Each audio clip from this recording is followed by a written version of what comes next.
Hello, I'm Faye Weber, President of Women Graduate USA, and we welcome you to the presentation on human trafficking and high-risk population, Frontera, Tijuana.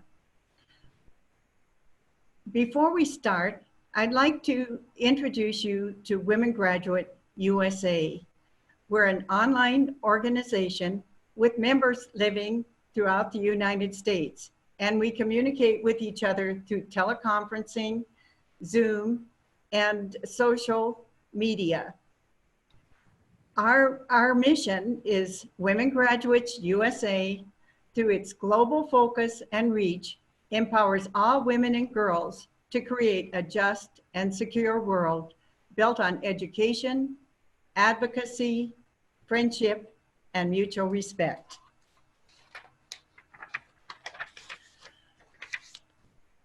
Next slide, please. Women Graduates USA supports advocacy for refugees and migrant women and girls, with committees working on safe access to education, violence against women with special emphasis on human trafficking, global women's health, and women's peace and security. Women Graduate USA is a member of Graduate Women International with affiliates in 54 different countries, giving us access to women throughout the world. Graduate Women International celebrated their 100th anniversary in Geneva, August 2019. Both Graduate Women International and Women Graduate have United Nations Economic and Security Council status, consultative status, and we participate in events at the Commission on the Status of Women each year in March. We work on advocacy action to support migrant and refugees. We send emails and letters to the United States Department and Congress to provide financial support and protect legal rights for migrants and refugees. We oppose separation of children from their parents at the border. We support the GRACE Act, which increases legal immigration from the projected 20,000 now proposed to 90,000, and we have been long supporters of DACA and a path to citizenship. We work in coalition with the Mexican and Canadian Federation of University Women on human trafficking and other like issues. And we work with other organizations. The more of us that join together, the better our results. We presented at the Graduate Women International in Geneva a resolution approved by the 54 countries to support the United Nations Compact on Refugees and Migrants. So far, the United States is one of the few countries who has not signed on to these compacts. In addition, we have a professional networking group made up of university, undergraduate, graduate students, and young members interested in social issues and networking. They meet monthly with scheduled speakers. They meet informally daily on Women Graduate USA academic and personal issues on WhatsApp. We have several small grants, fellowship opportunities, and when we have our triennial meeting, we support one of the students' total costs. So there's definitely some benefits for being a younger member in the organization. Today we have two Women Graduate USA members joining us. The first is, we have several joining us, but these are special. We have Elizabeth Irwin, who has been working on human trafficking on behalf of the Committee for the Status of Women as part of the New York for CEDAW, and she's been doing this for the past 4 years. And we have Tina Helbig, is a Mid-East regional representative to the National Council of the United Nations Association of the United States of America and past chair of the UNA USA Kentucky Division and sponsor of the University of Louisville Human Trafficking Seminar that takes place either in November or early December, and it's just an absolutely fabulous seminar that they put together. So thank you both for joining us, and if we have some special questions, we'll be asking you. At this time, I'd like to introduce Ana Nogales. I'm going to... Thank you. Thank you so much, Faye. Ana Nogales, PhD, is a clinical psychologist and founder of Nogales Psychological Counseling and Casa de Familia, which she established in 1996 for victims of trauma. She oversees a staff of 40 bicultural mental health professionals and an outreach program for domestic violence and sexual assault, delivering services in Los Angeles, Orange, and Riverside County. She uses many venues of communication, including media, and is an award-winning author, playwright, and songwriter about mental health issues. Her newest book release is Latina Power, Using Your 7 Strengths to Say No to Abusive Relationships. Dr. Nogales is the newly appointed chair of the Women Graduate USA Violence Against Women at Working Group. And may I present Ana Nogales. Thank you, Faye. Thank you so much. And today we're going to be talking about human trafficking. And what I think is important is talking about what is happening here in California, which is where I do have experience, and how the relationship with Mexico and Tijuana is so relevant. So let me go to my PowerPoint. If I try to do this, yeah, I try here. Oh, there we are. Okay. So how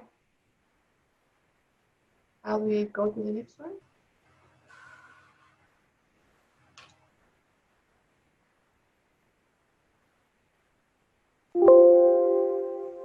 Okay, there we go. It doesn't go. Ah, there we go. So when we are thinking about how defining human trafficking, many definitions have been done. Here we have in the slide what is the definition from the United Nations, which is a very comprehensive one. But we can go to a more simplified definition about talking about the business of inducing a person to perform labors, services, or engage in commercial sexual exploitation through the use of force, fraud, or coercion. And those 3 words are very important: force, fraud, or coercion, because sometimes it can be misinterpreted in so many other ways. So there are many forms of exploitation. It can be forced prostitution, forced labor, forced begging, forced criminality, domestic servitude, forced marriage, and even forced organ removal. But for the purpose of this presentation, we're going to be talking about commercial sexual exploitation. And many of you maybe already know how terrible this problem is, what is the scope of the problem, and it's incredible to think that this can produce 32 billion business revenue worldwide. This is worldwide.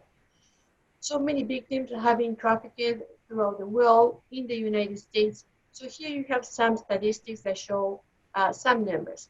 But we have to think that we really do not know how many victims there are, because many victims never reported, many victims die in the process. So we really do not know how severe or more severe than these numbers are. But just from statistics, these statistics were taken 10 years ago, and they were not changed. They were not changed not because there's no changes, but because we do not know. So we can say that between 20 to 40 million victims of human trafficking are being victims throughout the world. We can say that about 50,000 to 60,000 trafficked victims are currently in the United States.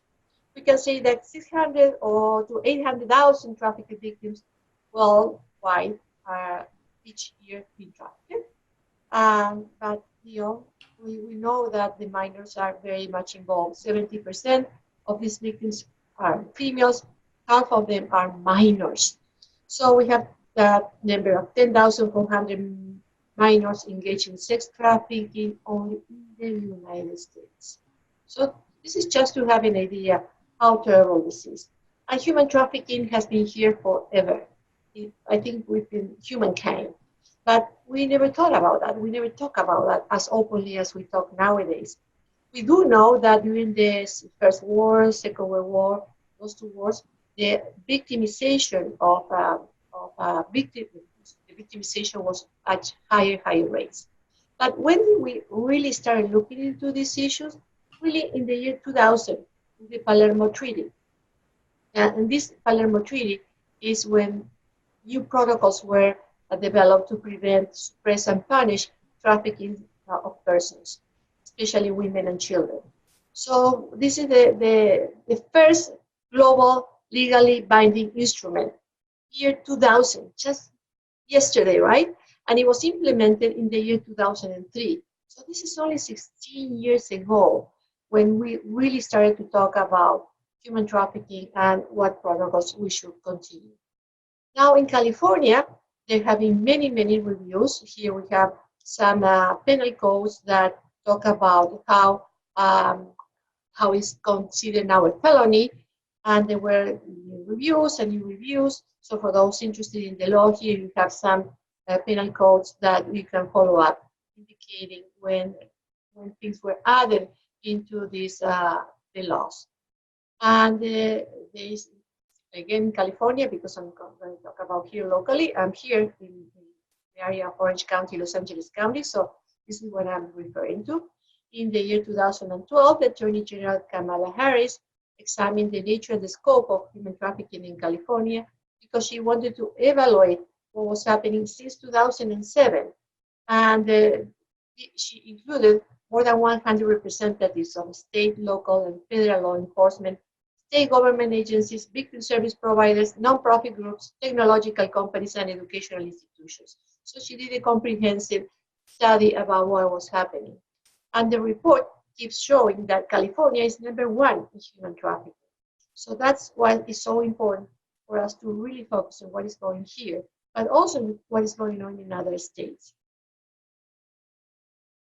Because of her work in 2012, there were 9 regional task forces created. And here you have the locations of those regional task forces. Those are located in different areas where it has been found that human trafficking is at the highest. And we came to these statistics between 2010 and 2012. They identified 1,277 victims. They initiated over 2,500 investigations. About almost 2,000 people were arrested. Training was provided to law enforcement, prosecutors, victim service providers, and other first responders. And noticed that 72% of the victims were Americans. So it's not that everything is coming from other parts of the world. Many of the victims are here, are US citizens. So that's something very important to keep our attention, to keep looking for. Labor trafficking was underreported in this study, so we don't have really that many numbers about labor trafficking, but we know that labor trafficking is proliferating nowadays. So there was another review in the year 2015 that refers to the votes, what we all vote for, and we came to the conclusion now that individuals who purchase sexual acts from human trafficking victims may be arrested, prosecuted, and convicted as sex trafficking offenders, which it's a very important issue because they will be treated as sexual, and the consequences also of being considered a sexual trafficking offender. So domestic trafficking victims fund allows money obtained from arrested traffickers to be given to states to assist victims of trafficking. So these two measures are, I think, very important because it brings some consequences to the acts of human trafficking. Now, when we are not focusing on exactly what is happening within California about victims in California, but what is happening here in our neighbors and in our borders with Tijuana, we can see that we have now a huge problem that we have a significant impact in California, at least in California, I think all over. So what is happening is that we have a border here with Mexico, within all the United States, but the border of San Isidro, Tijuana, is the most important one. It's where people are mostly crossing from one country to the other. And what is important to know is that Tijuana is the fifth largest metropolis in Mexico, so it's crowded by itself. San Isidro is the port of entry, which is the busiest land border crossing one country to the other. There are 50 million people crossing between Tijuana and San Diego annually. So it's estimated that 300,000 people are crossing daily. And half of the people travel to the United States by land. Refugees continue to arrive at a pace of about 80 to 100 a day, if not more. But some people come to the United States legally. Some other people come to the United States being smuggled into the United States. So what they do is that they contract with what is called a coyote, and they pay maybe between $3,000 to $5,000 or about those numbers to be able to cross to the United States. And those people are consenting to being transferred, to being smuggled into the United States. It is an illegal action. It is an illegal action, but this is not human trafficking. Those coyotes, what they do is that they take the person from wherever they pick them up in that side of the country of Mexico, and they transfer here to the United States. As soon as they transfer, the job is done, they are released, and they get paid. That's the end of it. And usually people that contract this kind of services do it with somebody that knows them. So they do have a reputation, and they try to keep the reputation, because if not, they are going their business. Now, that's very different from human trafficking. In human trafficking, the person has never consented. They are just brought into the country, sometimes being by coercion, deception, or abusive actions. So they are being brought here to the United States for the purpose of sexual exploitation, or could be labor too. We're here concentrating about sexual exploitation.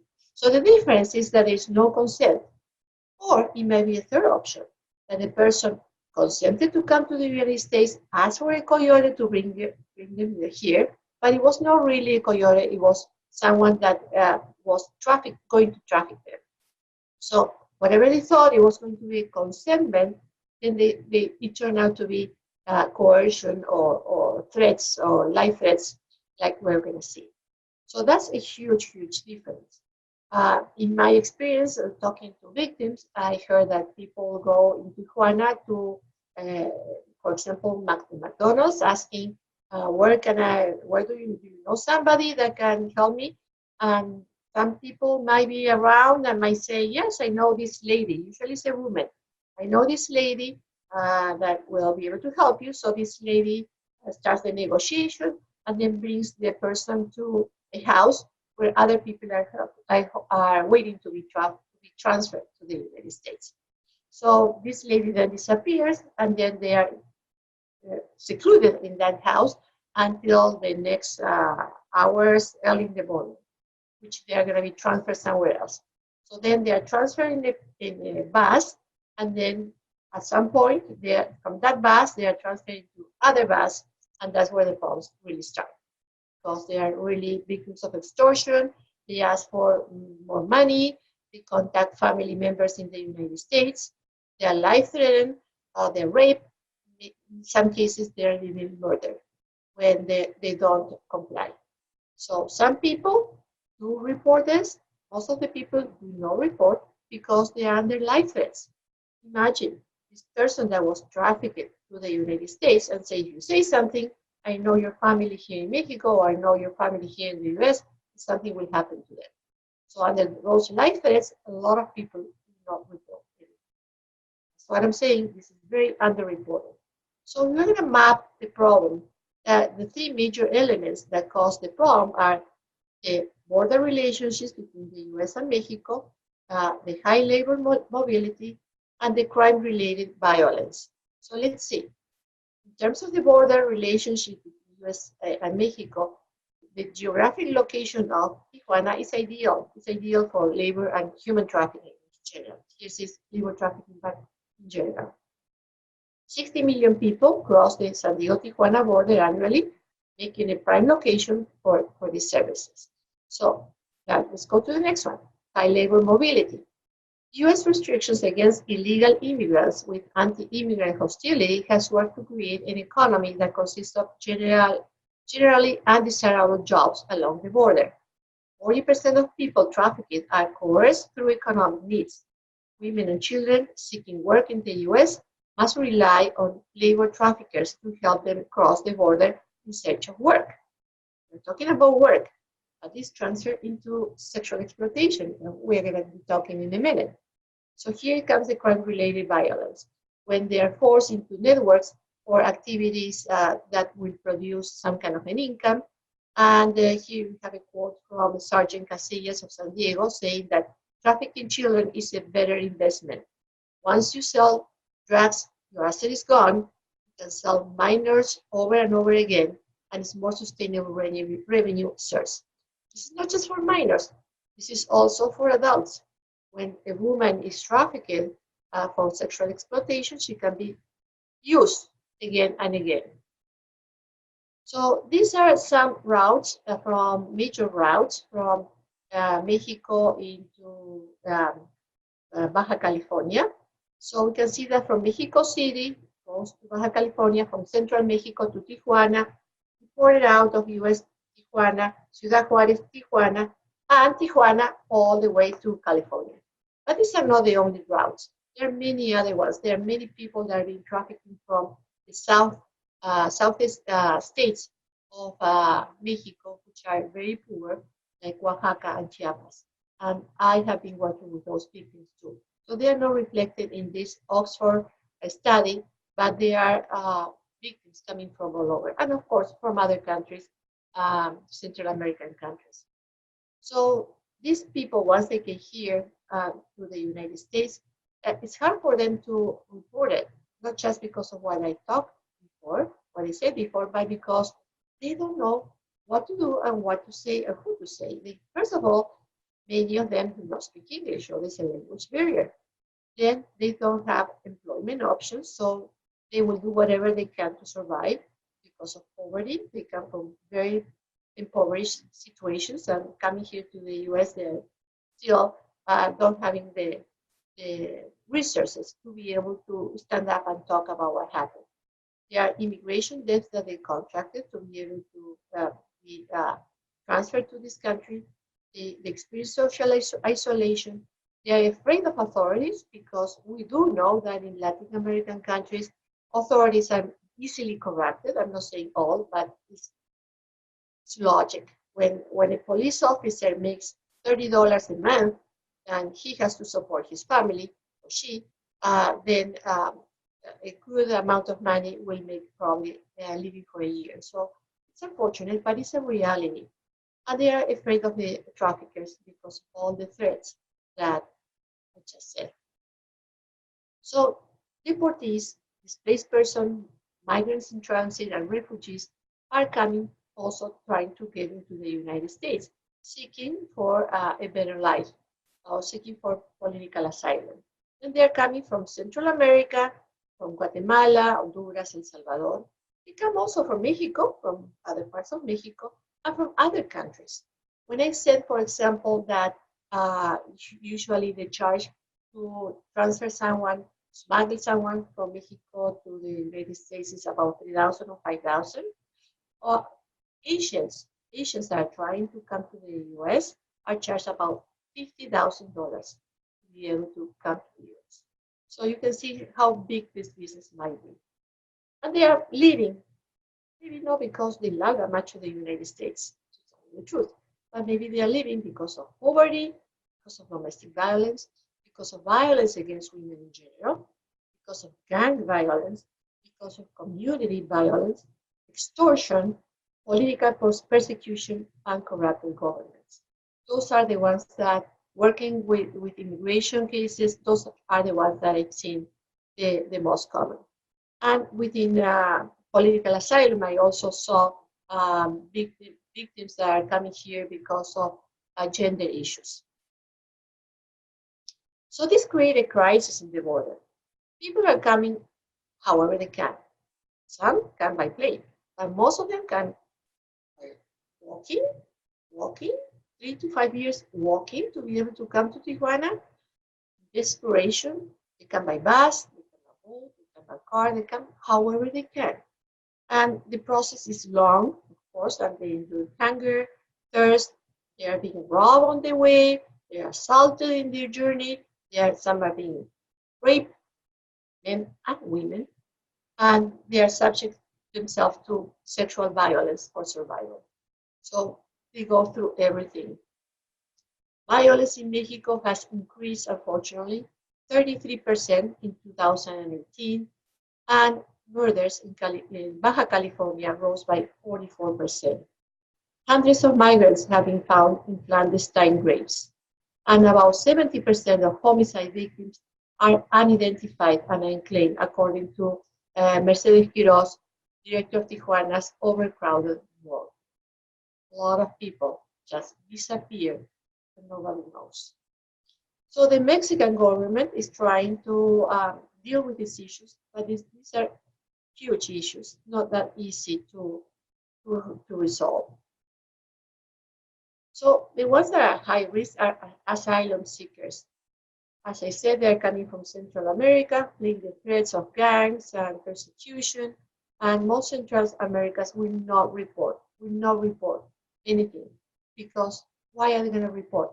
They're exposing themselves to being killed in the process if they report. So it's better to keep quiet for them and stay where they are with the hope of being able to receive asylum in the United States.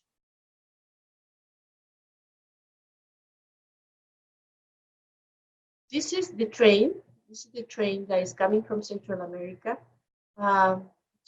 Transportation train, and you can see people go on top of the train just to get a free ride to be able to come to the north of Tijuana to be able to seek asylum here. And some people are great. Some people, between them, they create communities. So between them, they protect women. But there's always something going on. Many people are being assaulted, like the Wild West times. They're assaulted, they're robbed, they're raped. Some people fall from the train. Look at them. How safe could that be? Some people lost legs, lost arms because of accidents. But they're willing to risk their lives in order to have some kind of a life. So once they get to the border of Tijuana, they go and seek asylum. They think that they're going to go and receive asylum, but it's not an easy process. What they do is that they write their name in a notebook, which is not an official book. It's just a book where they write their names, and they are told that they have to wait and they are being to be called. So they give a number and wait for that time. That time is usually about 6 months nowadays. So what is happening with these people, men, women, children, that are waiting for the time to be heard about what happened to them and see if they can seek asylum? Some just cannot do it and do whatever they can to survive. Well, that's most of them, right? So they stay in Tijuana, they try to look for jobs. There are not jobs available. There are not jobs available for people that reside in Tijuana. So what can they do? They just go back, consult with the notebook. They ask and see if they can move up. Some people pay to be moved up. So there's corruption over there too, because this is just a notebook. This is nothing official about it. So there are about 10,000 people in waiting list trying to get into an interview with officers to find out about the possibility to seek asylum. So here you have a line where they are waiting with a notebook. The right to seek asylum, I think, is an important issue because U.S. Immigration and Nationality Act say that people have the right to seek asylum in the United States. And international asylum law prohibits countries from sending people back to the countries because they're going to face persecution. That makes sense. However, this is not what is happening here. There are people waiting for so many months, and they are subject to violence of gangs, of extortion, of different kinds of crimes. Some people are sent back to their own countries, and some people are sent back to south of Mexico to wait, which doesn't make that much sense because if they go to another state and then they have to come back when they are called for their number, if you don't have money to do the transportation back and forth, how are we going to do it, right? So most of the people stay in Tijuana trying to survive. So what happened in Tijuana? Let's see this other face of Tijuana. In some states of Tijuana, it's prostitution is kind of okay, it's tolerated, and there are areas, zones in Mexico where it's more tolerated than others. So, for example, in Tijuana, there are whole neighborhoods that are dedicated to prostitution, and women, prostitute women, need to register and get a permit um, so they can have some monthly checkups, health checkups to protect the men, to protect the consumer, not to protect her, but to protect the consumer, the Jones. Uh, Now you can also think, I don't think he has too intelligent to think that once a month is not going to make that much of a difference. It can be make a difference, but however, if you contracted, if I got the checkup today and tomorrow I contracted AIDS, I will transmit AIDS to my next clients for the whole month. So you can see that this is not really something that will really protect men either. So a lot of women will not do even that because of the stigma of being a prostitute. So they probably would just not do anything. So this is again to protect women, but not to protect men, not to protect women. And women are exposed not just to sexual transmitted disease, but any kind of diseases. You can imagine being body with 10, 12, 20 men in each day is going to, you're going to be risking your own health even when you are very healthy. And that's physically, and what about psychologically? So, for example, in Coahuila, they're having these brothels since 1962, and they are open 365 days of the year. Every day is open. There are some that are located just either by the U.S.-Mexican border. There are some that are located just around churches, just in front of the police stations. So it's totally tolerated. So prostitution is okay in the area. Even more, it is very well known that young men are initiated in their sexuality with a prostitute. So fathers take their sons to a prostitute so they can learn. Child sexual tourism is also very predominant in Tijuana. But if you're thinking about, oh, these people, Mexicans and Latinos, consider this. Most of the consumers are from the United States, Canada, Western Europe, and Western Europe. Those are consumers. We know that Americans are the number one consumers all over the world. Why? Because here's where the money is, or where most people can have access and afford it. So this is not just about Latin America, Mexico. Here, there's a serious involvement about lack of understanding about what human trafficking is here in the United States. And we know that victims can be of all ages. We know that most of the victims are between the ages of 16 or 18. However, there is a high demand for girls that are 12 or 13 years old, and even younger. And just to shock you a little bit more, we do know about cases of 6 months old babies because they know how to. Here is a picture that is very troubling because this is in Mexico, Tijuana. You can see these girls in prostitution, and they are very young. So a photo can say it all. Minors in prostitution are young, usually young children left behind, foster kids, runaways, pregnant teens, children sold by their own parents, and children that escape violence or sexual abuse at home. The children that run away from foster homes are very common. About 15% of those runaways from foster homes are going to prostitution.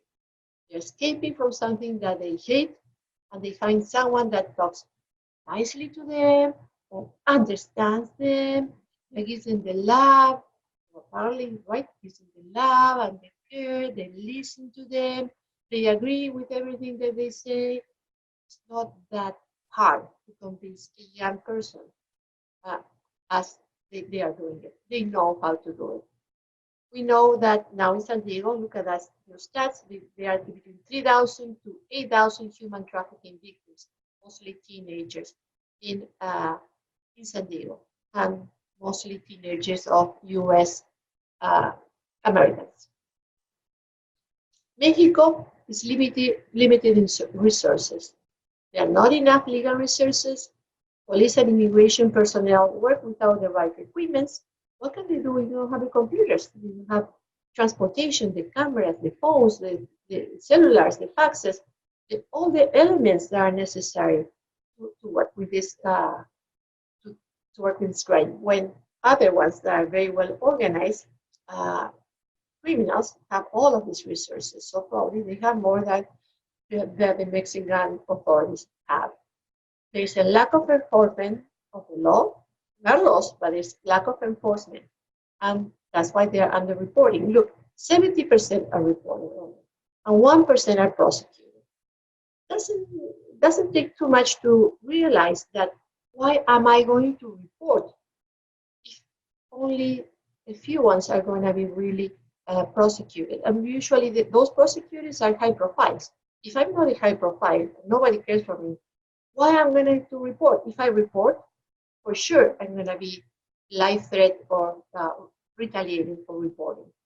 That's the thinking of most of the victims, so they do not. That's why we don't have the numbers. That's why we don't know how huge this is. And the corruption over there is typical. So you report it, and so what? Nobody will do anything. And if you report it and nobody does nothing, you go back. So there are different organizations, forms of organization. There are transnational criminals, which brings people from one country to the other one. There are national criminal organizations within the U.S. which transport people from one place to the other, and sometimes the national and the transnational work together. So there are victims brought from other countries to this country, and then they are sold into these national organizations that take them from one place to the other, make them travel, so they don't stay in one place for too long, so they are not going to make connections, quick connections or connections with the consumers. So they are transported every week to another place. In one case, there was a consumer that once he realized that this was not a prostitute, that this was a victim, he reported it to the authorities. Authorities went the next day, and they were not there. The victims were not there. The traffickers were not there. It was empty, the place. So these kind of situations make us wonder, how much do we need to invest in our legal system, in our law enforcement? Now, there are smaller groups that think that this is a good business, and there are 2 or 3 people working together, and usually includes a woman that has been a prostitute and now is graduating to become the madame. And there are the loan pimps, traffickers, that we see them, for example, trying to get his girlfriend involved in a relationship. So I love you so much, you're so beautiful, come and live with me. We're going to have this beautiful life together. And then I'm short of money. How about if you have sex with my friend, and then if we have this money, with this money we can buy whatever they might need, drugs. And then it's not just his friend, it's somebody else's friend, and then it keeps going, and then she feels coerced into have sex for a fee, or sometimes for a debt, because there was a debt, and this way the debt will be forgiven. There are other ways of recruiting also with applications. So here we have a list of different applications where people are recruited. And it's not hard to recruit someone. If you think, how can somebody be recruited? Think about this case. A nice teenager, boy, not even girl, let's talk about boy. Somebody shows in WhatsApp or one of those applications and say, hi, dude. And they start talking and, oh, you seem so nice. And you keep having a chat, conversations to the Facebook with this picture of this beautiful girl. He gets excited about her and she says, show me your muscles. And he shows his muscles and show me more and show me more. Soon after, he's naked, and all of those pictures are saved for child pornography. And maybe he may be asked to have sex with animals or whatever, and he will be coerced in such a way through threats. If you don't do this, then I'm going to tell your parents you're doing this, or I'm going to show the pictures that I already have to all your friends. Through shame, they can manipulate young people very easily. That's why it's so important to educate our young people. So this is a process. The pimps forcing the victim to do maybe waitressing or being lap dancers, and then slowly moving them to sex trafficking. By threats, they are able to make them cooperate, and they put them in debts. How do they put them in debts? Oh, honey, I give you this place to live, I give you food, so now you have sex, and with this ones, and we can compensate for your debts with me because I'm offering shelter and food. There's an expense for that. So usually the debts, instead of decreasing, increases. For example, I have an example of a case of this woman that she had to do 12 men per day, and she would get $100 from the 140 that the men were charged. But if she didn't do 12 men, she was charged. So she didn't get her quota, she had to pay. So the debt was actually increasing. This is very unfortunate how they were manipulated.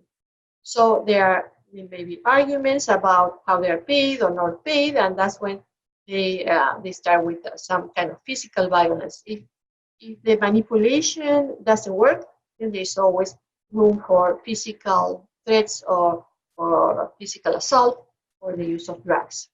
And the victims are getting involved in this circle of debts and not being able to leave the situation because of all the threats of other abuses. And again, this is not just threats about the victim, but it's threats about, I know where your son, your daughter, or your parents live, and I'm going to send someone for them. So it involves a lot of skills to become a trafficker. And the break-in process could be gang rape. Usually that's how they are initiated, with gang rape or gang sodomy. They are locked in closets without food, so they starve them. So they have to, do whatever they ask them to do. They are filming proactive and degrading porn. They've been burned, beaten, electrocuted. They are degraded verbally, psychological manipulation. They are dragged, they are branded. And here are some pictures of the branding, which is amazing that people can do this kind of things. Look at this branding. So they belong to a gang or to a specific group. And sometimes they are told not to look about somebody else from another gang into the eyes, because once they look into somebody else's eyes, this other people, this other person, pimp or trafficker, can say, now she belongs to me. So there's a lot of human language, body language, not human body language, not just the verbal language that is involved. So they do not report, again, because of fear, because of trauma. Trauma is a very important issue. Some people, when they report it, they are not being verbally communicative because the trauma makes them feel plays tricks in their mind. Someone that went through very difficult trauma, PTSD complex, post-traumatic stress disorder complex, they may dissociate, and at times may not remember things because they're emotionally overloaded, and things are kind of erased from their mind. It's a way of protecting themselves unconsciously. So they are not able sometimes to report clearly as they probably would otherwise. So we have immigration concerns. They feel that if they report it, they're going to be deported. They are afraid of the authorities, the traffickers. They do not have information about what is legal and what is not legal in this country, and they do not know the resources in this country. Now, Casa de la Familia, the organization that I founded 22 years ago, which I very proudly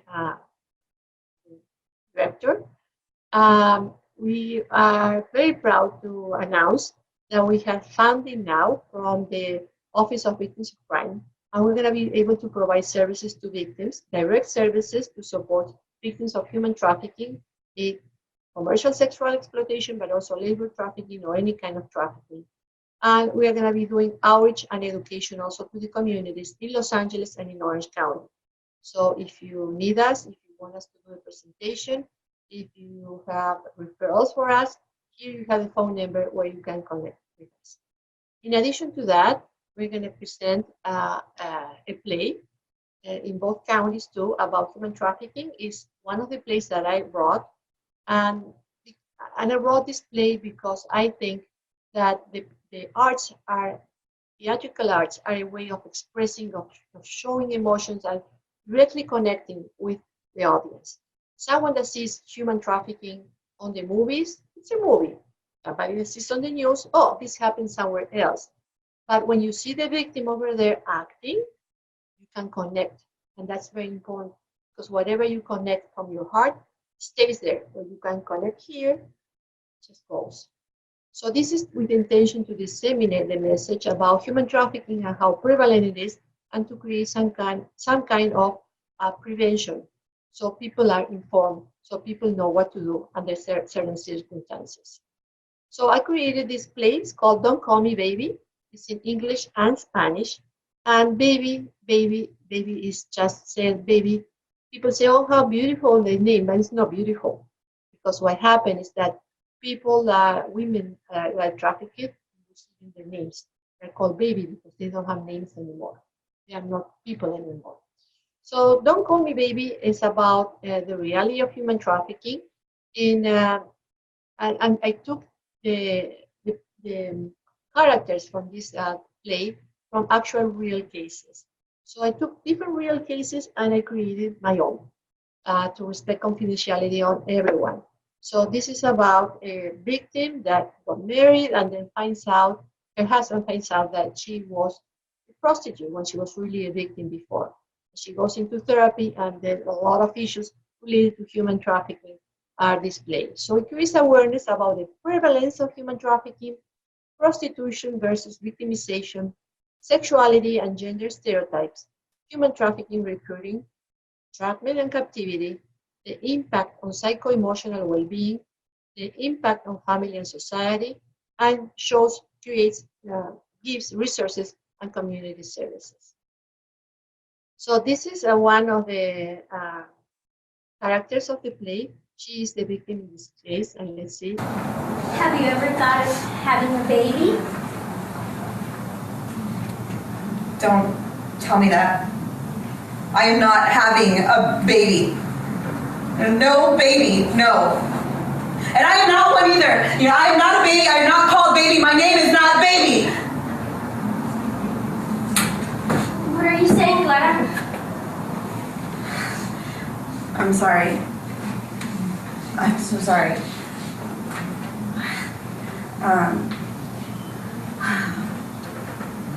It's just that during all those years in captivity, I didn't have a name. My name was the same as every other woman's there. All of us were baby to those men. They even stole my name.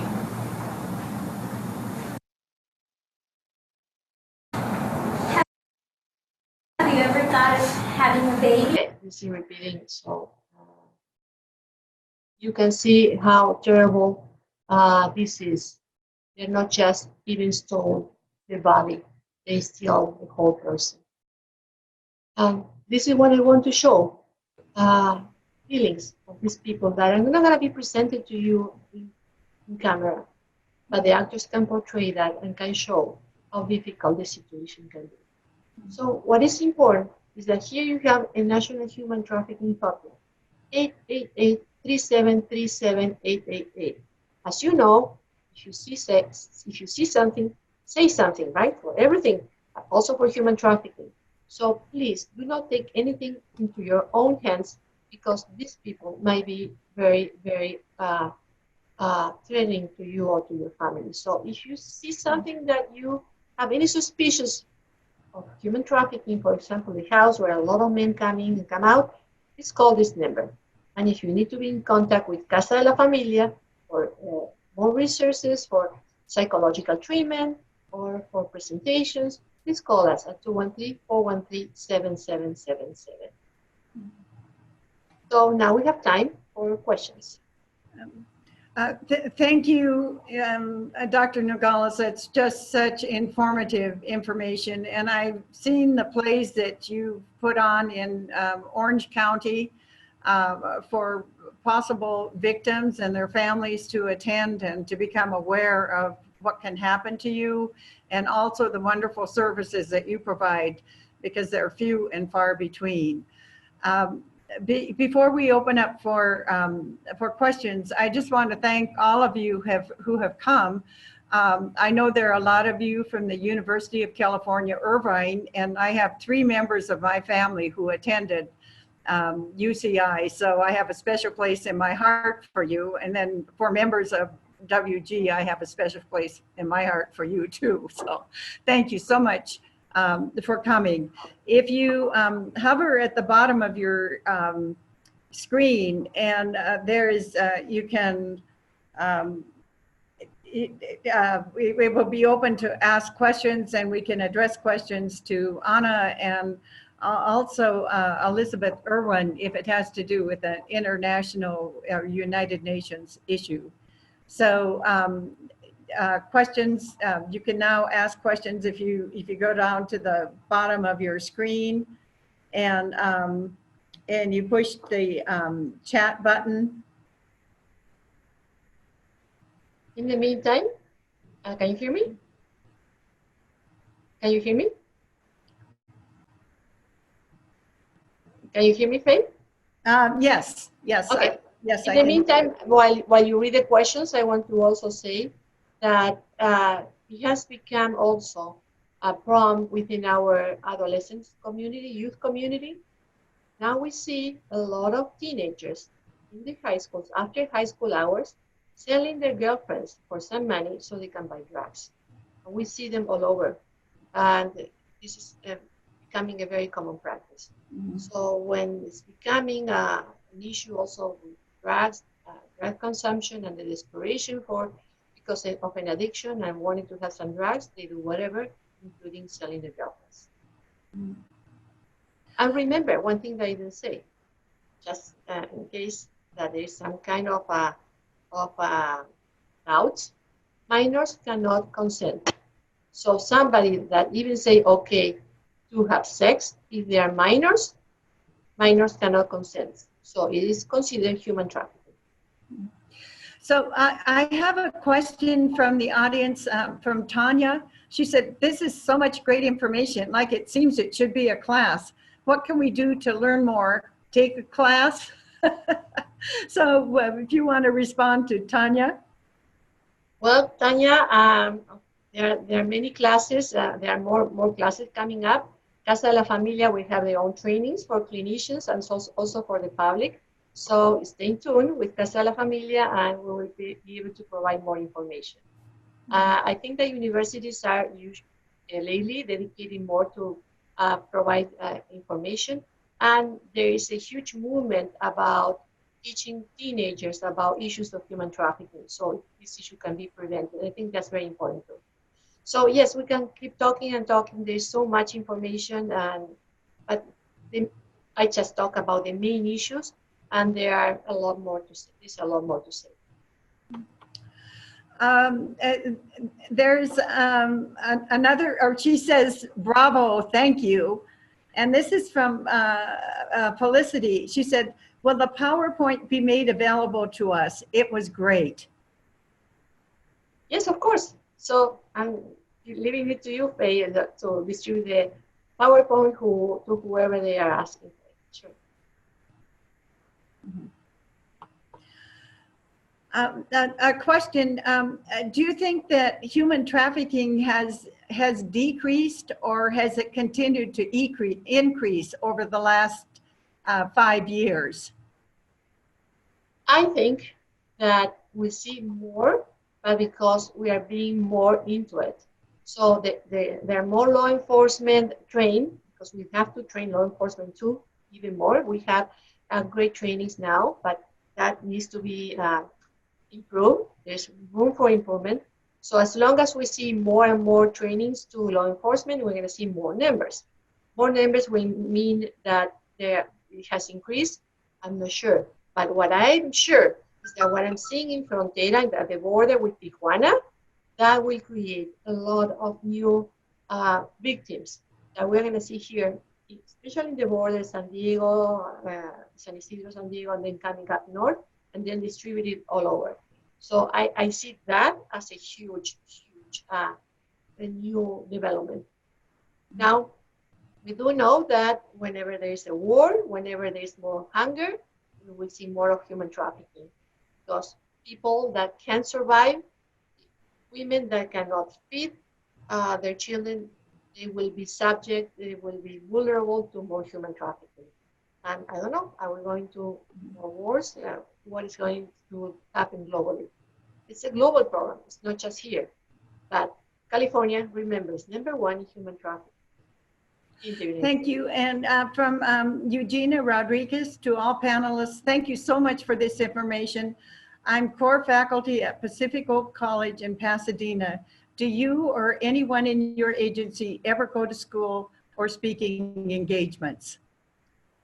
Yes, you can call Casa de la Familia or WG, and I will be more than happy to go over there to Pacific Coast. Sure, Pasadena. We actually have several students from your school that are being trained at Casa de la Familia. They are doing their internship with us, so I will be very happy to go. I am not seeing any more questions, so I'm going to again thank you, Dr. Nogales, for your wonderful presentation and for signing on to be Women Graduate USA chair of violence against women. You are so appreciated. If anything we've talked about today interests you and you would like to be a member of Women Graduates USA, please consider joining us. It's a very inexpensive organization, especially for students. And you can learn more about us by going to our website at www.wgusa.org. And again, my name is Faye Weber.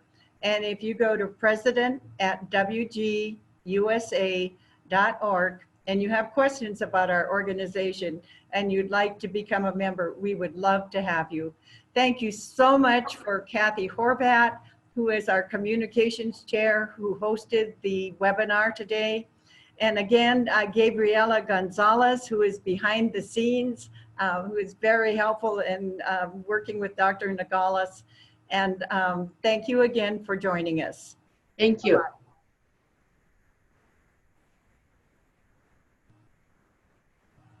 Oh, there's another.